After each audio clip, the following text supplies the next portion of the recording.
जय हिंद। आज मैं उत्तर प्रदेश शिक्षक पात्रता परीक्षा अर्थात यूपी टेट का प्रैक्टिस सेट नंबर 3 लेकर उपस्थित हुई हूँ, क्योंकि इस सीरीज में हम उत्तर प्रदेश शिक्षक पात्रता परीक्षा के प्रैक्टिस सेट को सॉल्व कर रहे हैं, उनका व्याख्यात्मक हल कर रहे हैं। तो आज का पहला प्रश्न है, निम्नलिखित में से कौन सा शब्द तद्भव शब्द है? तद्भव शब्द वे शब्द होते हैं जो संस्कृत भाषा से तो आए हैं लेकिन उनका रूप विकृत हो गया है। इसी बात को हम इस प्रकार भी समझ सकते हैं कि यदि हम तद्भव शब्द का संधि विच्छेद करें तो हो जाएगा तत् धन भव। तत् अर्थात उसके और भव अर्थात बदलना या बिगड़ना। तो वे शब्द जो संस्कृत भाषा से आए हैं किंतु उनका रूप विकृत हो गया है, वे शब्द तद्भव शब्द कहलाते हैं। हरिद्रा का तद्भव हल्दी होता है, क्षेत्र का तद्भव खेत होता है और पर्यंत का तद्भव जब तक होता है, जबकि घर अपने आप में तद्भव शब्द है, इसका तत्सम होगा गृह। यद्यपि तत्सम और तद्भव शब्दकोश के अंतर्गत आते हैं, अर्थात इनको याद ही करना होता है, फिर भी अगर हम जिसे ट्रिक कहते हैं, यानी जहां समान वर्ण या समान पहचानने के तरीके हमें मिल जाते हैं, तो तत्सम शब्दों को समझने के लिए यदि किसी भी शब्द में रा के रूपों का प्रयोग हो, अर्थात दा में रा का रूप लगा हुआ है, हम राष्ट्र या ड्रम में जो रूप लगाते हैं, पर्यंत में जो रा का रूप लगा है, यानी रा के तीनों रूपों में से किसी एक का प्रयोग किसी शब्द में हो, रे हो या रे की मात्रा हो, तत्सम सा हो, विसर्ग हो किसी भी शब्द में, या संयुक्त व्यंजन हो अर्थात छ त्र और ज्ञ श। इन वर्णों से मिलकर बने अधिकांश शब्द, अधिकांश अर्थात 98%, 98% शब्द तत्सम शब्द होते हैं। हम इन विकल्पों में भी देख पा रहे हैं, यहाँ पहले और चौथे विकल्प में रा के रूप हैं, जबकि तीसरे विकल्प में संयुक्त व्यंजनों का प्रयोग हुआ है, और दूसरे विकल्प का भी यदि हम तत्सम रूप देखें तो उसमें रे की मात्रा आ जाती है। तो हमारा उत्तर क्या होगा? हमारा उत्तर होगा विकल्प बी। अगले प्रश्न की ओर बढ़ते हैं। आज का अगला प्रश्न, प्रश्न संख्या 2, निम्नलिखित में से कौन सी बोली हिंदी भाषा के अंतर्गत नहीं आती है? याद रखना, नहीं आती है। अवधी, बघेली, बुंदेली या फिर छत्तीसगढ़ी।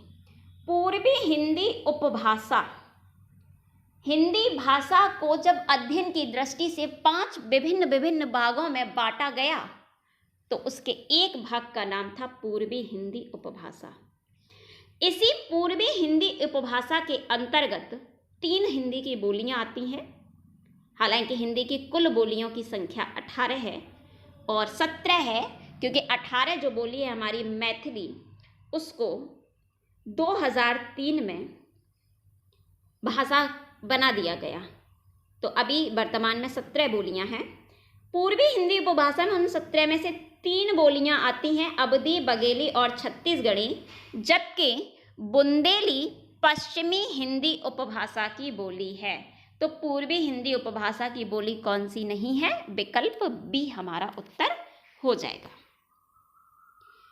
अगले प्रश्न की ओर चलते हैं। आज का अगला प्रश्न, प्रश्न संख्या 3, निम्नलिखित में से कौन सा वाक्य रीतवाचक क्रिया विशेषण अव्यय का उदाहरण है?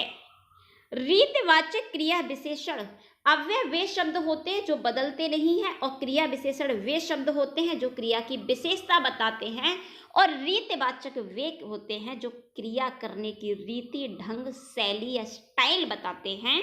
तो विकल्प देख लेते हैं। राम को कल से बुखार था, ये समय का बोध करा रहा है। वह बहुत धीरे पढ़ता है, तो भाई पढ़ने की रीति बताई जा रही है। हमारा उत्तर होगा विकल्प बी। मेरी पुस्तक मेज के ऊपर रखी है, अर्थात स्थान का बोध हो रहा है। उपयुक्त में से कोई हमें पहले ही उत्तर मिल गया, तो चौथे विकल्प का कोई भी औचित्य नहीं रहा। हमारा उत्तर हो जाएगा विकल्प बी। अगले प्रश्न की ओर चलते हैं। आज का अगला प्रश्न क्वेश्चन नंबर 4, निम्नलिखित में से कौन सा राज्य भारतीय राज्य नहीं है? हिंदी भाषाई, यहाँ भारतीय शब्द नहीं होगा, यहाँ होगा हिंदी भाषी, क्योंकि भाई भारत के तो राज्य सभी है। हिंदी भाषी राज्य नहीं है। उत्तर प्रदेश, हिमाचल प्रदेश, असम या फिर झारखंड। भाई उत्तर प्रदेश की तो राजभाषा भी हिंदी है, हिमाचल प्रदेश में भी हिंदी की पहाड़ी हिंदी की बोलियां बोली जाती हैं, और झारखंड हमारे बिहार से हुआ है अलग, तो वहाँ भी क्या है? हिंदी है, क्योंकि बिहारी हिंदी की बोलियों में आती है। लेकिन असमिया जो असम में बोली जाती है, असमिया, तो हमारे प्रश्न नंबर 4 का उत्तर होगा विकल्प तीसरा। अगले प्रश्न की ओर बढ़ते हैं। अगला प्रश्न है, निम्नलिखित में से समाजीकरण की सक्रिय एजेंसी के रूप में कार्य नहीं करता? क्योंकि यूपी टेट में 2 प्रश्न शिक्षा शास्त्र से आने की संभावना है, तो यह प्रश्न हमारा शिक्षा शास्त्र से है, और शिक्षा शास्त्र में हम बच्चे को सोशलाइजेशन अर्थात समाजीकरण भी सिखाते हैं।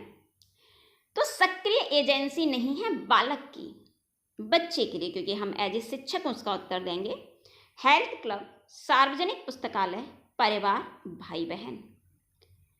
परिवार भाई बहन, हेल्थ क्लब, हेल्थ अर्थात उसका स्वास्थ्य संबंधी जो बातें हैं, जो चीजें हैं, वो हेल्थ क्लब के अंतर्गत आएंगी। ये तीनों ही समाजीकरण की सक्रिय एजेंसी हैं, क्योंकि परिवार भाई बहन और स्वास्थ्य का बालक के, हम व्यक्ति के भी कह सकते हैं, लेकिन यहाँ हम बालक के परिप्रेक्ष्य में चीजें अत्यधिक पढ़ेंगे, बेहद आवश्यक है उसके व्यक्तित्व के विकास के लिए। लेकिन सार्वजनिक पुस्तकालय का प्राइमरी या जूनियर लेवल पर बच्चे के जीवन में इतना अधिक महत्व नहीं होता, तो यह बालक के जीवन में सक्रिय एजेंसी के रूप में कार्य नहीं करेगा। और क्योंकि भले ही प्रश्न में बालक शब्द का प्रयोग नहीं है, लेकिन हम उत्तर प्रदेश शिक्षक पात्रता परीक्षा या तो प्राइमरी लेवल की दे रहे हैं या जूनियर लेवल की दे रहे हैं, और एज ए शिक्षक के रूप में उसे दे रहे हैं, तो हमें हमारे उत्तर उसी मनोभाव से देने हैं। प्रश्न नंबर 6, शिक्षकों को सलाह दी जाती है अपने विद्यार्थियों को समूह की गतिविधियों में शामिल करें, क्योंकि सीखने की सुविधा के अलावा वे इनमें सहायक हैं। चिंता, समाजीकरण, मूल्य संघर्ष या फिर आक्रमण। यदि बच्चा समूह में प्रतिक्रिया कर रहा है तो उसके अंदर सोशलाइजेशन विकसित होगा, वह समायोजन करना सीखेगा, समाज में रहना सीखेगा। तो यदि कोई शिक्षक समूह की गतिविधियों को देता है तो वो सिखाएगा तो है ही। ग्रुप एक्टिविटीज बच्चे को भी और बड़ों को भी बहुत कुछ सिखाती हैं, और इसके साथ ही उसमें समाजीकरण भी होता है। तो हमारा उत्तर होगा विकल्प बी। अगले प्रश्न की ओर चलते हैं। आज का अगला प्रश्न, और ये प्रश्न हमारा हिंदी साहित्य से है। छोटा जादूगर कहानी के लेखक कौन है? छोटा जादूगर कहानी हमने अक्सर दूरदर्शन पर प्रसारित होते देखी गई है, अक्सर प्रसारित होते देख छोटा सा बच्चा जो ताश के पत्तों से जादू दिखाता है, और यह कहानी जयशंकर प्रसाद के द्वारा प्रथम शैली या उत्तम शैली में लिखी गई है। उत्तम शैली का अर्थ होता है राइटर स्वयं लिख रहा है, राइटर ने मैं शब्द का प्रयोग किया है। तो वो छोटा सा जादूगर जो ताश के पत्तों से पहली बार जादू दिखाता है, तो वो मैं अर्थात लेखक को दिखाता है। मुंशी प्रेमचंद ने अब तक लगभग 300 कहानियां लिखी, अब तक अर्थात जब तक वो जीवित थे। चंद्रधर शर्मा गुल्लेरी जी ने 3 कहानियां लिखी, और तीनों ही कहानियां मील का पत्थर साबित हुई हिंदी कहानी की विधाओं में। महादेवी वर्मा ने काव्य में विरह और गद्य में निबंध संस्करण अधिकांश लिखे, हालांकि उनकी कहानियां भी मिलती हैं। वर्मा जी का गद्य और पद्य दोनों में सिद्ध हस्त थी, अच्छा पकड़ थी। और मुंशी प्रेमचंद की कहानियों को तो पढ़कर हम सबका बचपन गुजरा ही है। अगला प्रश्न, माता पिता में कौन सा समास है? मैं एकमात्र। कर्मधारय समास, तत्पुरुष समास, द्वंद्व समास या फिर बहुव्रीहि समास। और अगर इसी रूप में लिखे जैसा टाइप है तो दा हो जाएगा आधा और वा पूरा एक ऐड इसमें हो जाएगा। माता पिता, माता और पिता दोनों का बराबर महत्व होता है और जब दोनों ही पदों का बराबर महत्व हो तो वहां होता है द्वंद्व समास, क्योंकि द्वंद्व का शाब्दिक अर्थ ही होता है जोड़ा। तो जहां दोनों ही का महत्व इक्वल हो, बराबर हो, वहां होता है द्वंद्व समास। अगले प्रश्न की ओर चलते हैं और आज का अगला प्रश्न क्वेश्चन नंबर 9 है, निम्नलिखित में से कौन सी क्रिया सकर्मक क्रिया नहीं है? सकर्मक क्रिया वे क्रिया होती हैं जिन क्रियाओं के साथ कर्म आता है और मान लीजिए वाक्य में स्पष्ट कर्म नहीं भी है तो भी कर्म की आकांक्षा जागती है, कर्म को जानने की इच्छा जागती है। या दूसरे शब्दों में हम कह सकते हैं वे क्रिया जिनका प्रभाव कर्म पर पड़ता है, सकर्म, कर्म पर, कर्म के साथ, उन्हें हम सकर्मक क्रिया कहते हैं। खाना, पढ़ना, सोना, तो कौन सी क्रिया सकर्मक नहीं है? भाई यदि हमने कहा राम खाता है तो कुछ ना कुछ खा ही रहा होगा, कर्म की आकांक्षा है। और अगर मैं वाक्य में कर्म ले भी आऊं तो हो जाएगा राम खाना खाता है। मान लीजिए अभी जो मौसम है उसमें हम कह सकते हैं राम भुंटिया यानी मक्का खाता है। पढ़ना, तो पढ़ने के लिए भी उसे किसी ना किसी कर्म का सहायता लेनी पड़ेगी, लेकिन जब वो सोएगा तो हम ये नहीं कहेंगे राम क्या सोता है, राम सोता है, सोने का प्रभाव कर्ता पर पड़ेगा। तो हमारी उत्तर हो जाएगा विकल्प सी, तीसरा। अगले प्रश्न की ओर चलते हैं। आज का अगला प्रश्न क्वेश्चन नंबर 10 और कुछ प्रश्न संख्या 10 है कि निम्नलिखित में से कौन सा शब्द उदय का विलोम नहीं है? उदय अर्थात उगना और अस्त अर्थात डूबना।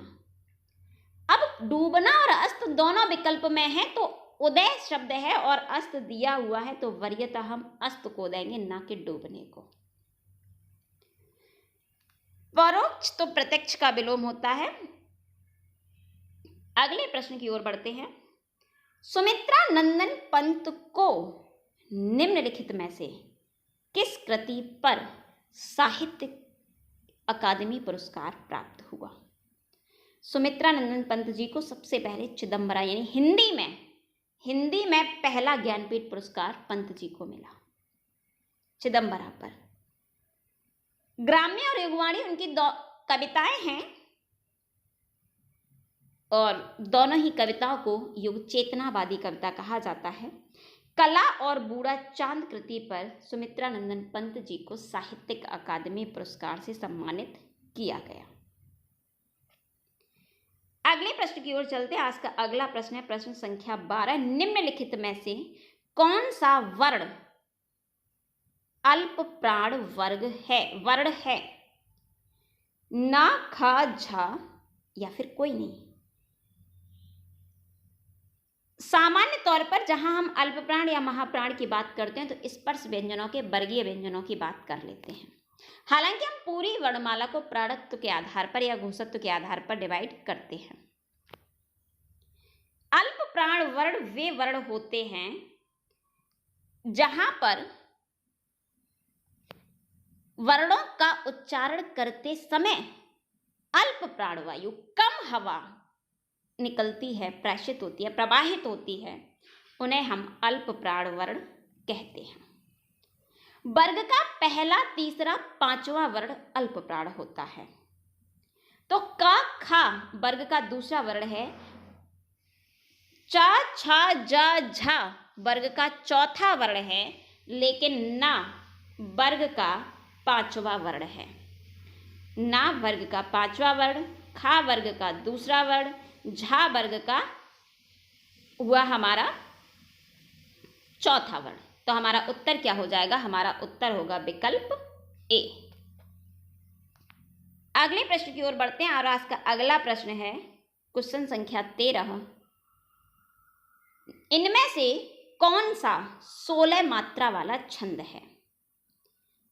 दोहा, रोला, चौपाई, सोरठा। हालांकि चारों ही छंद हमारे मात्रिक छंद हैं। दोहा के पहले तीसरे चरण में 13-13 और दूसरे चौथे चरण में 11-11 मात्राएं होती हैं। सोरठा दोहा का विपरीत छंद है, अर्थात उसके पहले तीसरे चरण में 11-11 और दूसरे चौथे में 13-13 मात्राएं होती हैं। रोला छंद में 24 मात्राएं होती हैं, लेकिन चौपाई छंद में 16 मात्राएं होती हैं। फिर हमारा उत्तर क्या हो जाएगा? हमारा उत्तर होगा विकल्प तीसरा। अगला प्रश्न, प्रश्न संख्या 14। निम्नलिखित में से कौन सा सात्विक अनुभाव है? अनुभाव रस में 4 होते हैं, आहार्य, कायिक, वाचिक और सात्विक। और सात्विक अनुभाव 8 होते हैं। रति स्थायी भाव है, जो कि श्रृंगार रस का स्थायी भाव है। आलंबन विभाव का भेद है, क्योंकि विभाव 2 होते हैं, मुख्यतः आलंबन और उद्दीपन। कायिक मैंने अभी आपको बताया कि अनुभाव का भेद है। प्रलय, प्रलय सात्विक अनुभावों में आता है, क्योंकि सात्विक अनुभाव वे अनुभाव होते हैं जो अयत्नज होते हैं, अर्थात जब भी उनकी निष्पत्ति होती है तब व्यक्ति का उस पर कोई जोर नहीं होता, उसका कोई पकड़ नहीं होती, वो बिना यत्न के, बिना प्रयास के आते हैं, उन्हें हम सात्विक अनुभाव कहते हैं। प्रलय का अर्थ काव्य शास्त्र में बेहोशी से है। तो जब भी व्यक्ति बेहोश होना होता है तो वो चाह कर नहीं होता, बस हो जाता है।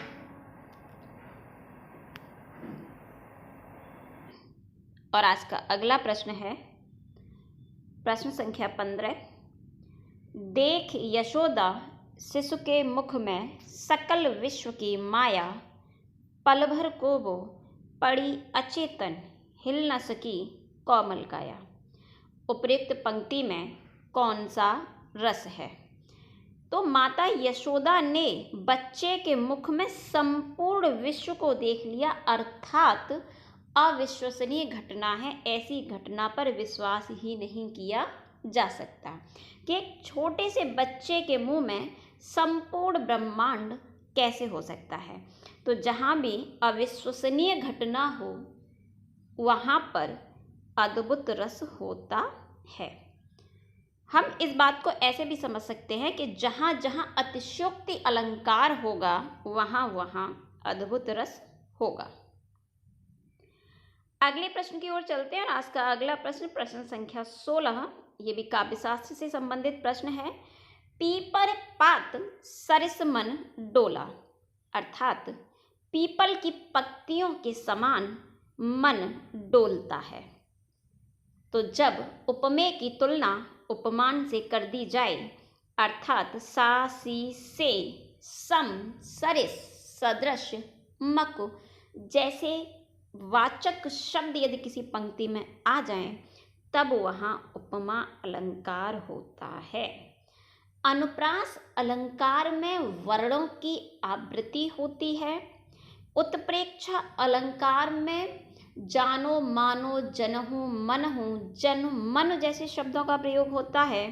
और रूपक अलंकार में उपमेय और उपमान के मध्य में या तो योजक चिन्ह होता है, या जब हम व्याख्या करते हैं पंक्तियों की, अर्थात हिंदी का अर्थ करते हैं, तब उपमेय और उपमान के मध्य में रूपी शब्द आ जाता है।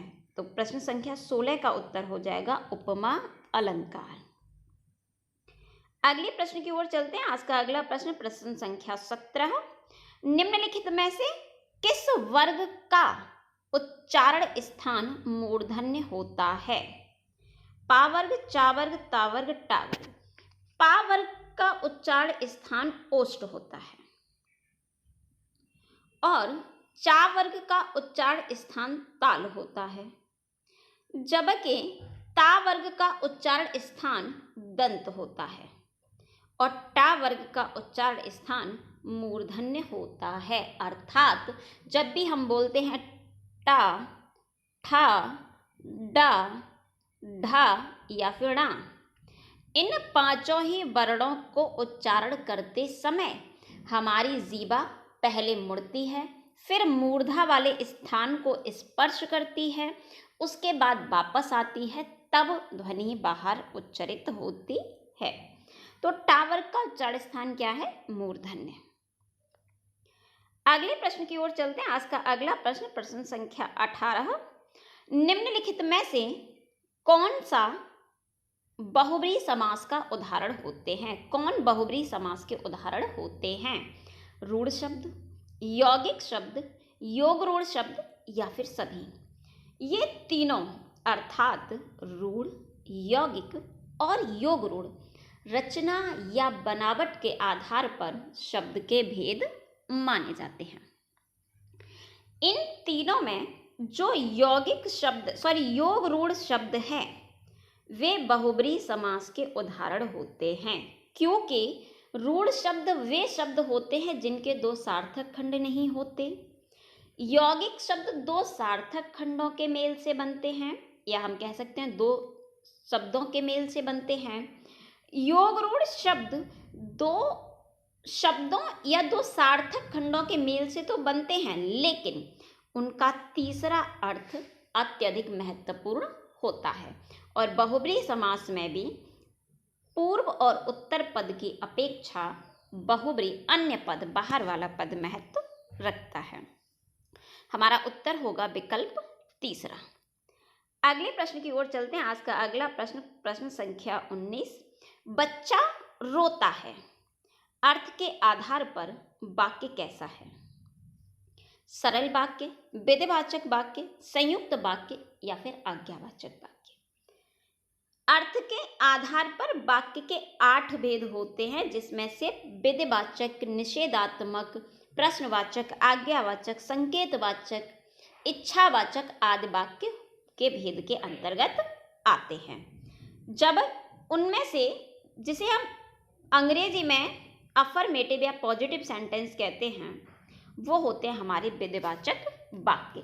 यदि इसी वाक्य को रचना या बनावट के आधार पर पूछा जाता तो हमारा उत्तर ए अर्थात सरल वाक्य होता, लेकिन प्रश्न अर्थ के आधार पर पूछ रहा है तो हमारा उत्तर होगा विकल्प बी। प्रश्न संख्या 20। यथासंभव में कौन सा समास होगा? कर्मधारय समास, तत्पुरुष समास, अव्ययी भाव समास या फिर बहुब्रीहि समास। जब भी किसी शब्द में उपसर्ग का प्रयोग होता है तब वहां अधिकांशतः अव्ययी भाव समास होता है। तो यथासंभव में जो समास होगा वो कौन सा होगा? अव्ययी भाव समास। प्रश्न संख्या 21। निम्नलिखित में से किस वर्ण को प्रकंपित या लुंठित वर्ण कहते हैं? य, र, न या फिर ला। वे वर्ण जिनका उच्चारण करते समय जीवा में प्रकंपन हो, वाइब्रेशन हो, या जीभ लपट जाए, लुंठित हो जाए, उन्हें हम प्रकंपित या लुंठित वर्ण कहते हैं। जब हम या बोलते हैं तो हमारी जीभ न तो वाइब्रेशन कर रही है, ना ही वो लपेट मुड़ रही है। ना बोलते समय भी जीवा ऊपर जरूर स्पर्श हो रही है लेकिन लपट नहीं रही है, और ना ही ला बोलते समय ऐसी किसी स्थिति का प्रयोग उत्पन्न हो रही है। लेकिन जब हम र बोलते हैं तो हमारी जीवा मूर्धा वाले स्थान पर स्पर्श रहती है, और तब तक रहती है जब तक हम वर्ण का उच्चारण नहीं कर देते, इसीलिए उसे प्रकंपित या लुंठित वर्ण कहा जाता है। अगले प्रश्न की ओर चलते हैं। अगला प्रश्न, प्रश्न संख्या 22। निम्नलिखित में से कौन हिंदी साहित्य के घुमक्कड़ बृहत्त्रयी के अंतर्गत नहीं आते?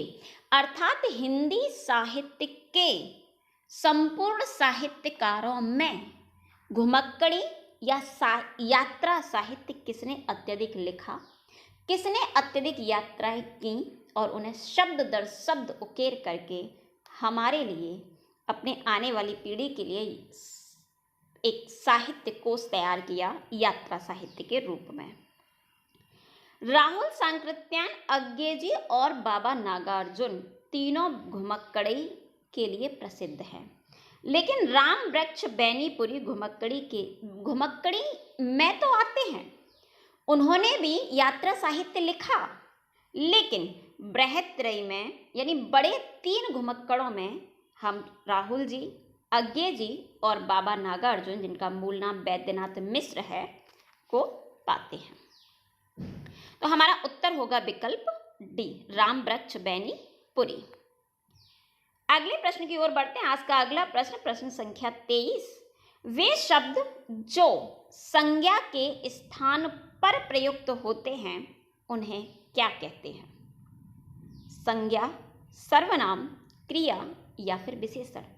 तो वे शब्द जो संज्ञा के स्थान पर प्रयुक्त होते हैं उन्हें सर्वनाम कहते हैं, और क्योंकि ये संज्ञा के स्थान पर आते हैं इसीलिए सर्वनाम को संज्ञा प्रतिनिधि भी कहते हैं।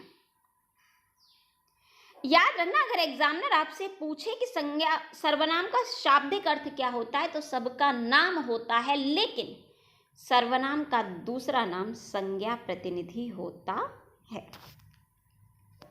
अगले प्रश्न की ओर बढ़ते हैं। आज का अगला प्रश्न, प्रश्न संख्या 24। निम्नलिखित में से विकारी शब्द का चयन कीजिए। विकारी या विकृत शब्द अर्थात वे शब्द जिनको हम लिंग, वचन, पुरुष, कारक, भाव, वाच्य आदि किसी भी आधार पर परिवर्तित कर लें उन्हें विकारी कहते हैं। विकारी शब्दों में 4 शब्द आते हैं, संज्ञा, सर्वनाम, क्रिया और विशेषण। तो हमारा उत्तर हमें विकल्प ए के रूप में मिल गया, क्योंकि विशेषण वे शब्द होते हैं जो किसी की विशेषता बताते हैं। तो मान लीजिए अगर मैंने अच्छा शब्द से किसी पुल्लिंग की विशेषता बताई तो स्त्रीलिंग की विशेषता बताते समय मुझे उसे अच्छे शब्द में परिवर्तित करना होगा, यानी शब्द को बदलना होगा, उसको बिगड़ना होगा। तो विकारी शब्दों में या विकृत शब्दों में विशेषण हमारा आता है। अगले प्रश्न की ओर बढ़ते हैं। Question number 25। उसने मेरी पुस्तक ले ली है। रेखांकित शब्द में कौन सा कारक है? मेरी शब्द को रेखांकित किया है तो रा, री, रे, का, की, के और ना, नी, ने संबंध कारक चिन्ह या संबंध विभक्ति के कारक चिन्ह माने जाते हैं। तो हमारा उत्तर हो जाएगा विकल्प सी। कर्ता का कारक ने, कर्म का कारक चिन्ह को और अपादान का से, जो कि अलग होने के अर्थ में होता है। प्रश्न संख्या 26। निम्नलिखित में से वीरांगना शब्द का पुल्लिंग रूप क्या होगा? वीर पुरुष, वीरता, वीरांगन या फिर सभी। अंगना होती है महिला, तो जो वीर है वो पुरुष होता है। हम पुरुष शब्द का प्रयोग करें अथवा ना करें, वीर शब्द पुरुषों के लिए आता है, लेकिन जब हम किसी वीर महिला की बात करते हैं तो उसे हम वीरांगना कहते हैं, क्योंकि अंगना का अर्थ होता है स्त्री। अंगना स्त्री का पर्यायवाची है। तो हमारा उत्तर हो जाएगा विकल्प ए। अगला प्रश्न, प्रश्न संख्या 27। बालक की प्राथमिक शिक्षा किस भाषा में होनी चाहिए? राष्ट्रभाषा में, राज्य भाषा में, मातृभाषा में, क्षेत्रीय भाषा में। बालक की प्राथमिक शिक्षा अर्थात 1st to 5 एजुकेशन, जहां बच्चा अनुकरण के माध्यम से अधिक सीखता है, इन परिस्थितियों में उसकी शिक्षा मातृभाषा में होनी चाहिए। न कि देश में सर्वाधिक बोली जाने वाली भाषा राष्ट्रभाषा, न कि राज्य में बोली जाने वाली भाषा, और ना ही क्षेत्र विशेष में बोली जाने वाली भाषा, और ना ही राजभाषा जो कि संवैधानिक कार्यों की भाषा है। क्योंकि जब बालक छोटा होता है तब वह चीज़ों का अनुकरण करता है, छोटे बच्चे की, मान लीजिए हिंदी परिवार का बालक है, तो उसे बताना नहीं होगा कि अगर हमें माता के साथ किसी क्रिया का प्रयोग करना है तो माँ आती है, और पिता के साथ आना क्रिया का प्रयोग करना है तो पिता आते हैं। वह अनुकरण के माध्यम से ही बहुत सारी चीज़ों को सीख जाएगा। इसीलिए बालक की प्राथमिक शिक्षा मातृभाषा में, उसकी मदर टंग में होनी चाहिए। प्रश्न संख्या 28, भारतीय संविधान के किस अनुच्छेद में देश की राजभाषा हिंदी व लिपि देवनागरी को स्वीकृत किया गया है? अनुच्छेद 343 ए, या इसको हम फर्स्ट कहें, इसको हम का कहें, या फिर इसको हम आ कह दें, में यह स्वीकृत किया गया 14 सितंबर 1949 को कि देश की राजभाषा हिंदी होगी और लिपि देवनागरी होगी। अनुच्छेद 350 भाषाई विशेष अधिकारी की नियुक्ति का अधिकार देता है, और 351 संघ को यह कर्तव्य बताता है कि आपको हिंदी का, यानी संघ को हिंदी का प्रचार प्रसार करना है। अगले प्रश्न की ओर चलते हैं। आज का अगला प्रश्न है प्रश्न संख्या 29 के निम्नलिखित में से विशेषण का भेद नहीं है? गुणवाचक, संबंधवाचक, संख्यावाचक, परिमाणवाचक। मुख्य रूप से विशेषण के 4 भेद माने जाते हैं: गुणवाचक, संख्यावाचक, परिमाणवाचक और सार्वनामिक विशेषण। हालांकि कुछ भाषा विज्ञानी 5 मानते हैं और 5वां भेद प्रश्नवाचक विशेषण को मानते हैं, जबकि जो भाषा विज्ञानी 4 मानते हैं वह तर्क देते हैं कि प्रश्न सर्वनाम शब्दों में ही आता है तो उसको हमें उसी में गिनना चाहिए। अधिकांश 4 ही भेद मानते हैं, लेकिन संबंधवाचक किसी ने नहीं माना।